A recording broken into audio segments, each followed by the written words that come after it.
Antes de iniciar o vídeo, comente, curta e compartilhe. Irmãos, a graça e a paz. Quem lembra qual é a passagem de hoje, na sequência? Quem lembra de qual? Gálatas 4, a partir do 21. A gente vai do 21 até o final do capítulo, tá? Gálatas 4, a partir do versículo 21, diz assim: Digam-me vocês, os que querem estar sob a lei.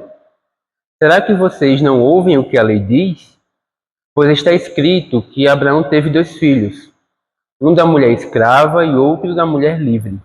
O filho da escrava nasceu segundo a carne, o filho da mulher livre nasceu mediante a promessa. Estas coisas são alegóricas, porque essas mulheres são 2 alianças. Uma se refere ao monte Sinai, que gera para a escravidão. Esta é Agar. Ora, Agar é o monte Sinai na Arábia e corresponde a Jerusalém atual, que está em escravidão com os seus filhos. Mas a Jerusalém lá de cima é livre e ela é a nossa mãe. Porque está escrito: alegre-se, ó estéril, você que não dá à luz, exulte e grite, você que não sente dores de parto, porque os filhos da mulher abandonada são mais numerosos do que os filhos da que tem marido. Mas vocês, irmãos, são filhos da promessa, como Isaque.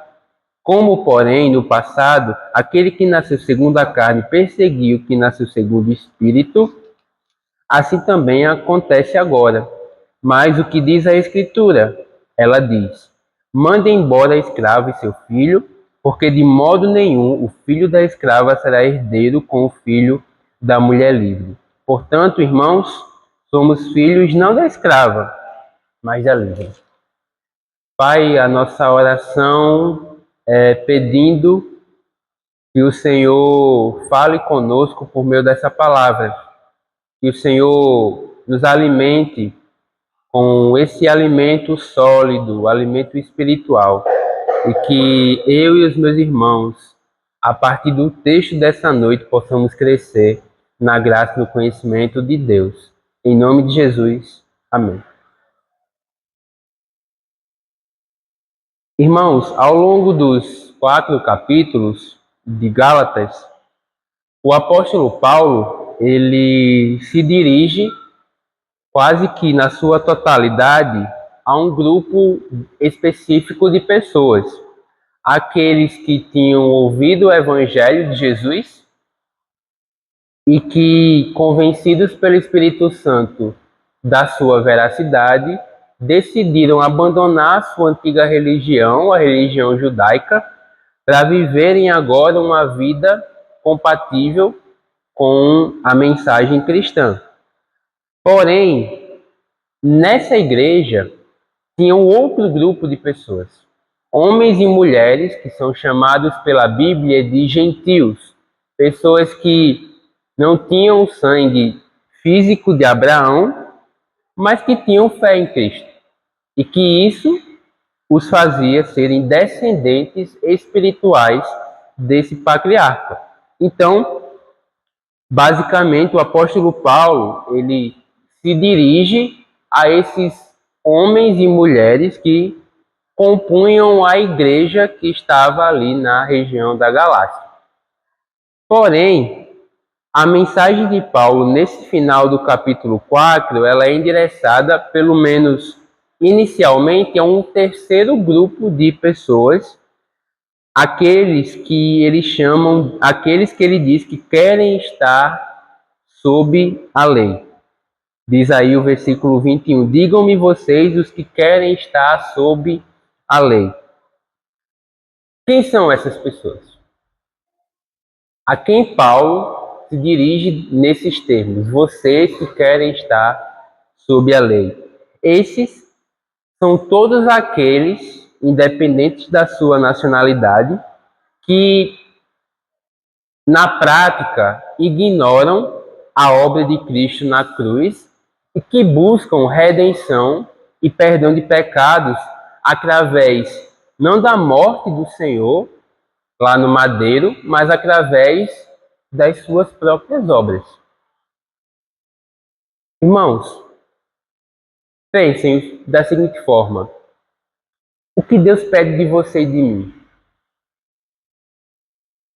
O que Deus pede de todos aqueles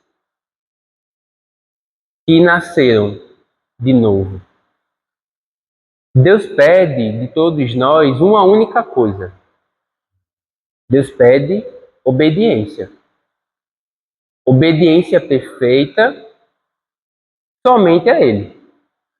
Se você olhar o texto de Gênesis 2:16 e 17, você verá que a Bíblia diz o seguinte: E o Senhor Deus ordenou ao homem: de toda árvore do jardim você pode comer livremente, mas da árvore do conhecimento do bem e do mal você não deve comer, porque no dia em que dela comer você certamente morrerá. Ou seja, no início de todas as coisas, Deus estabeleceu um pacto, uma aliança. E Paulo fala sobre aliança aqui no nosso texto também, sendo que esse pacto foi estabelecido com Adão, mas não só com Adão. Adão era somente um representante legal, mas quando Deus estabelece o pacto que nós lemos em Gênesis 2 com Adão, com a pessoa Adão, ele também está estabelecendo um pacto com todos os descendentes de Adão. Ou seja, você e eu estamos inclusos nesse pacto que foi feito em Gênesis 2:16. Porque Adão representava toda a humanidade. E como todo pacto, nós temos promessas e nós temos também obrigações. No pacto estabelecido com Adão, o Senhor promete vida perpétua a Adão e a todos os seus descendentes, desde que esses obedecessem a ordem que Deus deu de não comer do fruto do bem, da árvore do bem, do conhecimento do bem e do mal. Por outro lado, Deus também introduziu no pacto uma maldição em caso de desobediência. Maldição essa que é vista no nosso texto. Se você comer do fruto, ou seja, se você desobedecer às leis desse pacto, você certamente morrerá. Você certamente morrerá. Em outras palavras, qual foi a ordem dada por Deus a Adão? Me obedeça. Faça a minha vontade. Caso isso aconteça, você terá vida. Caso isso não aconteça, você terá morte. Resumidamente, esse é o pacto estabelecido em Gênesis 2. Porém, como nem Adão, nem a sua esposa Eva, nem os filhos daquele casal, nem você e nem eu conseguimos obedecer integralmente à lei de Deus, ou seja, a Ele, nós passamos a ser condenados ou condenados pelo nosso pecado de desobediência. Nós passamos a enfrentar a morte física e espiritual em virtude da nossa deliberada quebra do pacto feito em Gênesis capítulo 2. Só que essa história não para aí. Ela tem um porém. A Bíblia fala, como nós lemos há pouco em Efésios 2, que o Senhor é rico em misericórdia. Que Deus é gracioso e porque Ele é tal coisa, Ele enviou o seu Filho, Jesus Cristo, a esse mundo, não para revogar a lei do próprio Deus, mas para cumpri-la. É o que Jesus fala nos Evangelhos. E isso é primordial porque era necessário que um semelhante a nós, uma pessoa de carne e osso, cumprisse o pacto estabelecido anteriormente por Deus com a raça humana. Ou seja, era necessário que alguém fosse obediente perfeitamente a Deus, para que, através da obediência desse, os que ele representa pudessem receber justiça e, consequentemente, salvação e redenção por seus pecados. Então Deus, por ser rico em misericórdia, enviou seu Filho Jesus a essa terra. Jesus viveu de forma perfeita, a Bíblia diz que nele não tinha nenhum pecado, e como consequência disso, Jesus passa a sua justiça para você e para mim, os que creem nele. Isso quer dizer que nós temos vida eterna por causa da morte de Cristo e que Jesus precisa morrer por causa do nosso pecado. Essa é a chamada doutrina da justificação pela fé. Essa doutrina nos diz que as nossas injustiças, os nossos pecados, sem exceção, todos eles, não nos pertencem mais. Nem mesmo esses pecados têm a capacidade de nos condenar à morte eterna, ao inferno. E essa doutrina nos diz mais do que isso. Ela nos diz que Jesus conquista uma justiça pela sua obediência a Deus. E que essa justiça nos é dada gratuitamente. Então imagine a seguinte cena. Deus lá do céu está olhando para vocês e para mim aqui na terra.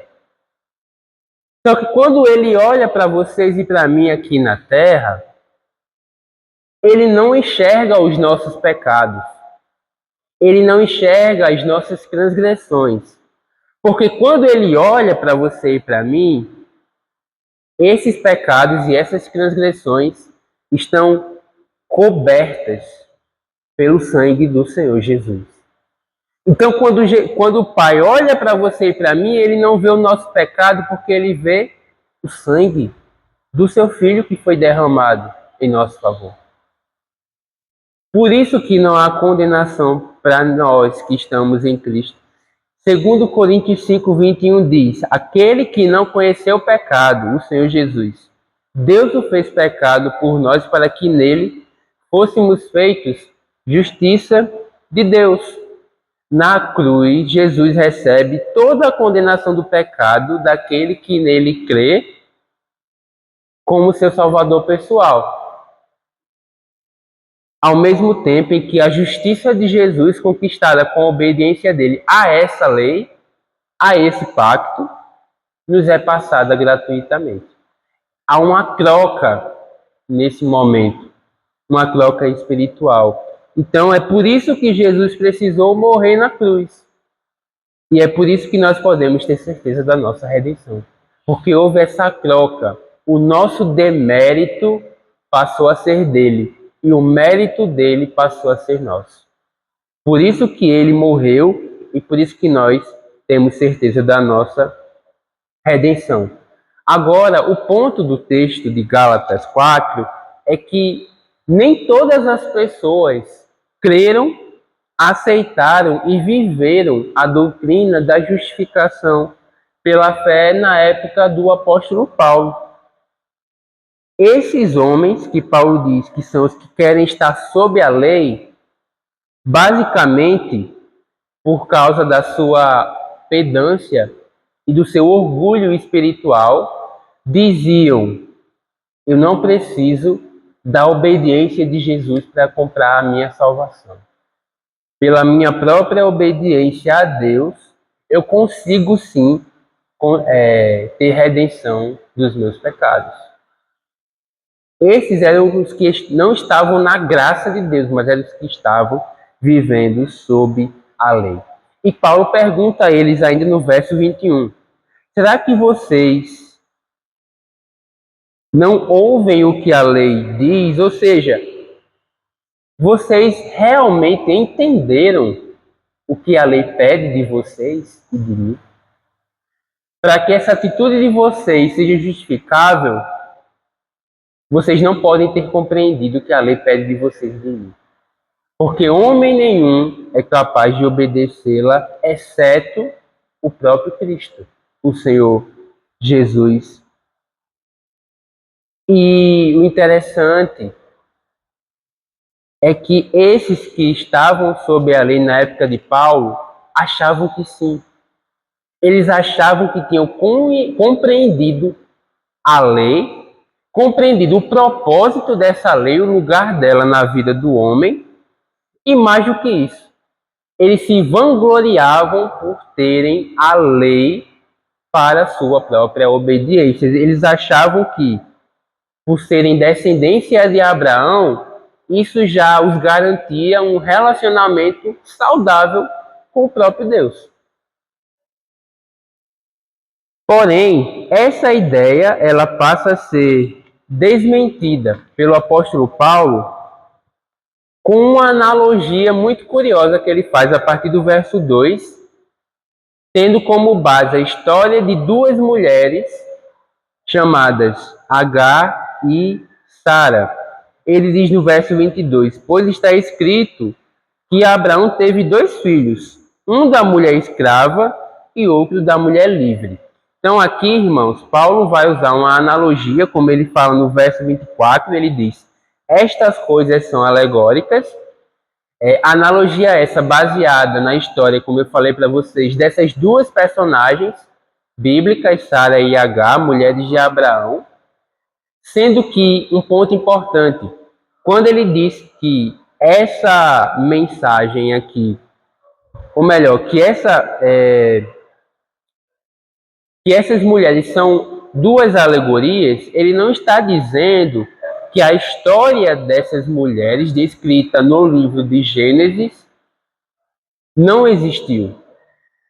Não é isso que Paulo está dizendo aqui, até porque o livro de Gênesis é um livro histórico, é uma narrativa, ele descreve fatos concretos que de fato aconteceram. Então, personagens como Abraão, Sara, Agar e os outros dois que ele cita no texto, Isaac e Ismael, são personagens reais, eles têm uma história de fato. E que história é essa? Bom, quando Sara, a esposa de Abraão, viu que ela não era capaz de dar descendência para o seu marido, afinal de contas ela já tinha uma idade bem avançada, ela era estéril, então ela tinha os dois impeditivos maiores para engravidar, a esterilidade e a idade avançada. Então, quando ela olha humanamente para a sua situação, ela entende que seria impossível gerar descendência para o seu esposo. Sendo que a vida daquele casal, Abraão e Sara, girava em torno de uma promessa dada por Deus. Que promessa é essa? Que deles viria a descendência messiânica. Ele seria o casal que daria linhagem ao filho de Davi, no caso, ao Senhor Jesus. Então, Sara, buscando de alguma maneira gerar descendência para Abraão antes dos dois morrerem, ela toma para Abraão uma das suas escravas, de nome Agar, que serve como uma espécie de barriga de aluguel, uma substituta, uma representante. Uma mulher com menos idade e com condições de saúde melhores que a de Sara para poder dar à luz a um filho. E aí Abraão tem, por ideia de Sara, relação sexual com Agar, a sua escrava egípcia, e de Agar nasce o primeiro filho de Abraão, que não era o filho da promessa. Esse filho tem o nome de Ismael. Então, o primeiro filho de Abraão não vem de Sara, vem de Agar, e o seu nome é Ismael. Só que o texto bíblico de Gênesis continua descrevendo essa história toda, e ele nos diz que, de certa forma, Agar, até então escrava e submissa a Sara, quando percebe a fragilidade da sua senhora, começa a se sentir superior a ela, porque ela conseguiu dar a Abraão o tão sonhado filho. Isso faz com que Agar passe a se sentir superior a Sara, que, por outro lado, passou a se sentir humilhada pela sua situação. Então, a relação entre essas duas mulheres, nos mostra o texto de Gênesis 16 e 17, começa a ficar muito tensa, começa a ficar difícil, começa a haver conflitos ali. Inveja, rancor, sentimentos de orgulho e coisas assim se tornaram a base do relacionamento entre elas. Contudo, alguns anos depois, Abraão e Sara recebem a promessa de que, em pouco tempo, a própria Sara daria luz a um filho. Esse sim, o filho prometido pelo Senhor anteriormente. E essa promessa, cerca de um ano depois, se cumpre com o nascimento de Isaque, filho de Abraão e filho de Sara. E aí, a Bíblia nos mostra que a situação de Ismael e da sua mãe Agar fica, de certa forma, delicada. Porque Sara engravidou, Isaque nasceu, e isso fez com que a segurança que Sara e Ismael, que Agar e Ismael tinham até então, sumisse. E o resultado disso é o que Paulo também fala no nosso texto. Mas tem uma referência de Gênesis 21, quando Sara diz para Abraão: lance fora essa escrava com seu filho, porque o filho dessa escrava não será herdeiro com o meu filho Isaque. Começa a haver choque entre as duas mães e os seus dois filhos, o que acaba sendo a tônica da relação entre os dois povos que se originam desses homens. A descendência de Isaque passa a conflitar com a descendência de Ismael. O Paulo diz, inclusive, que no verso 29, no passado, aquele que nasceu segundo a carne, Ismael, perseguiu o que nasceu segundo o Espírito, Isaque. Então, aquela descendência ali, aquelas duas descendências, melhor dizendo, passam a, durante toda a história do povo de Israel, colidirem uma com a outra. Uma com a outra. Tudo isso aconteceu porque Abraão e Sara tentaram resolver o seu grande problema pelas próprias forças, pelos métodos humanos, métodos caídos. Olha como uma decisão precipitada, olha como um ato de incredulidade, porque eles duvidaram de Deus, foi capaz de destruir a vida não só desses quatro, mas de tantas e tantas pessoas ao longo da história. Então, a alegoria que Paulo usa aqui representa uma tentativa dele de usar uma história real, conhecida por todos os seus leitores aqui, que eles sabiam de cabo a rabo a história de Abraão, para que Paulo nos traz um único ponto de vista para eles. Que ponto de vista é esse? Que a verdadeira descendência de Abraão, que, como a gente também viu em pregações anteriores, é uma outra forma de Paulo dizer aqueles que são filhos de Deus, não é uma descendência física, biológica, não é uma descendência étnica, é uma descendência espiritual. É uma descendência espiritual. Esses são os que Paulo menciona em Gálatas 3,7, dizendo assim: os que têm fé é que são filhos de Abraão. Os que têm fé é que são filhos de Abraão. Ismael podia ser filho de Abraão segundo a carne, segundo a biologia humana. Mas para Ismael ser filho de Abraão espiritualmente, ele precisava ter fé no Messias prometido. Nós lemos no início da nossa liturgia que aqueles que nasceram de novo não nasceram de sangue, não nasceram da vontade da carne nem da vontade do homem, mas nasceram da vontade de Deus. É sobre isso que Paulo está falando aqui. Gente, a descendência de Abraão não é segundo a carne, porque se assim o fosse, Ismael seria tão filho de Abraão como Isaac. Mas o filho de Abraão, o verdadeiro, é o que crê no Messias prometido. É uma descendência espiritual, e não a descendência segundo a carne. Então, enquanto Ismael nasceu segundo a carne, por ter sido concebido através de uma manobra humana ali de Sara e Abraão, ou seja, de um plano humano, Isaac nasceu de acordo com um plano estabelecido pelo próprio Deus. Deus fez, através de Isaac, se concretizar o que ele tinha prometido àquele casal anteriormente. Não é necessariamente que Ismael fosse um filho ilegítimo, mas o nascimento dele não teve o mesmo poder sobrenatural atuante que foi visto no caso do nascimento de Isaac. Tá? Então, irmãos, o que Paulo está dizendo aqui é que Deus confunde de fato os sábios deste mundo.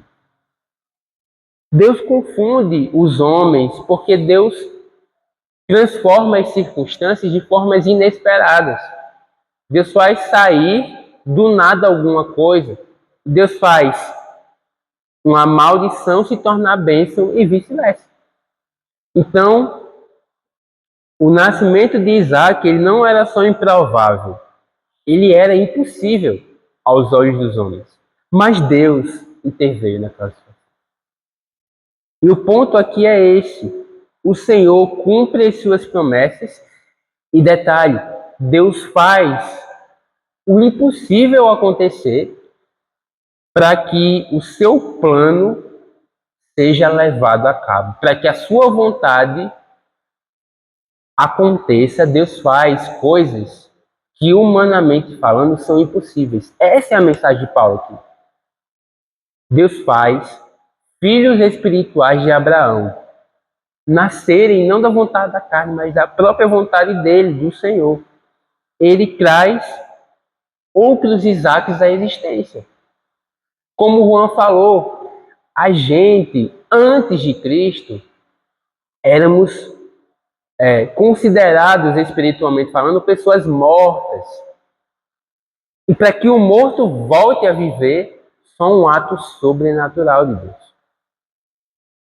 Então, o ponto do Paulo aqui é dizer que a descendência espiritual de Abraão é uma obra milagrosa, tal como foi o nascimento de Isaac.